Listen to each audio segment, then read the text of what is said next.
أعوذ بالله من الشيطان الرجيم. بسم الله الرحمن الرحيم.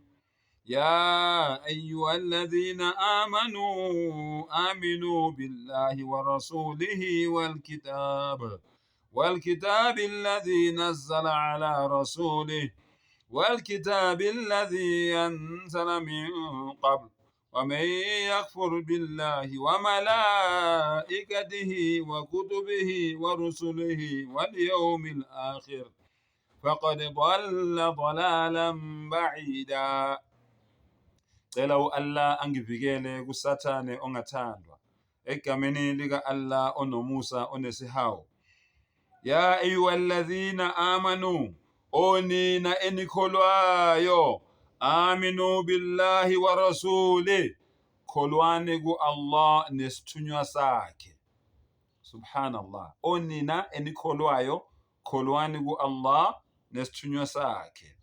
والكتاب الذي نزل على رسوله, kanye nencwadi yakhe nesambulo sakhe asehlisele kwisithunywa sakhe. Subhanallah. والكتاب الذي أنزل من قبل, kanye nencwadi ezeza before lencwadi lesambulo lesi asithumele kuphi kwisithunywa sakhe. Subhanallah. وَمَن يَكْفُرْ بِاللَّهِ, loyo muntu loyo ongakholelwa ku-Allah, وَالْمَلَائِكَتِهِ, nezingilozi zakhe, وَكُتُبِهِ, nezambulo zakhe, وَرُسُلِهِ, nazo zonke izithunywa zakhe, وَالْيَوْمِ الْآخِرِ, nelanga lokugcina, ilanga lokwahlulelwa. فَقَدْ ضَلَّ ضَلَالًا بَعِيدًا, loyo muntu loyo ulahlekile futhi ulahlekele kude nokholo, ulahlekele kude nendlela eqondile.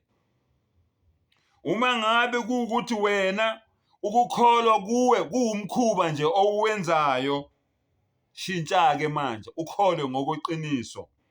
Noma mhlambe wena uzibiza ngekholwa ngoba vele wazala uyimuslim from imuslim family, awukangeni waphelela ekholweni, wenzela nje ukuthi hayi mina vele ngizalwa abazala bama-Muslims. Shintsha ke manje ungene ekholweni ngokweqiniso. Noma mhlawumbe kunomuntu wena omthandayo oyimuslim, yingakho wena uyimuslim. Noma mhlambe wenzela umngani wakho, subhanallah, yingakho wena uyimuslim. Noma ngabe wena wenzela umqashi wakho okuqashile la usebenza khona, yingakho wena uyimuslim. Noma ngabe wena waphenduka ejele ngoba wenzela ukuthi ama-Muslims aphila kamnandi ejele, yingakho ngithatha i-Islam. Ngena ke manje uphelele ke manje, ungangeniswa ukuthi ngoba bowusejele. Usejele, awukho ejele, ngena manje ku-Islam wenze njani? Uphelele. I-Islam, i-imani, ukholo luzo kuwe ngaphakathi, kungabi ukuthi ukhona umuntu omenzela ifavor.